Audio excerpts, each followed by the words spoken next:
Hola, bienvenidos al canal Mastica. Hoy vamos a cocinar una sopa de miso. Lo primero de todo será hidratar las algas wakame en agua fría, tardarán unos 10 minutos. Una vez hidratadas pondremos una olla al fuego y vamos a verter el agua con las algas para cocinarlas a fuego medio. También vamos a poner el polvo de pescado dashi a cocinar y vamos a dejar que hierva.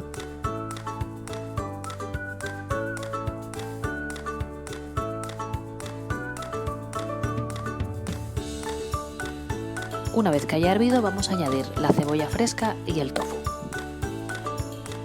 Y vamos a dejar que hierva de nuevo.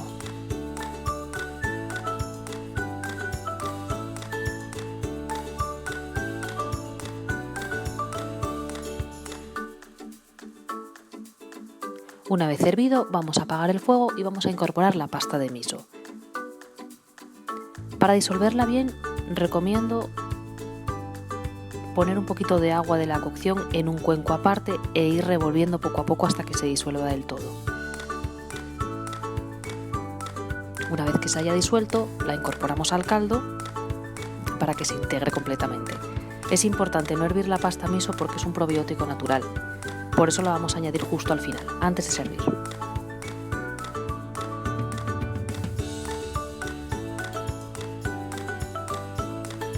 Vamos a mezclar la sopa un poquito y listo, ya la tenemos lista para servir.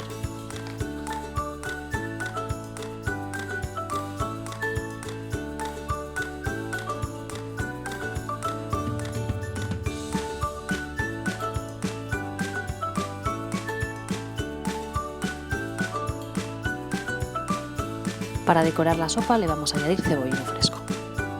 Y listo, os voy a dejar los ingredientes con las cantidades para 2 personas al final del vídeo.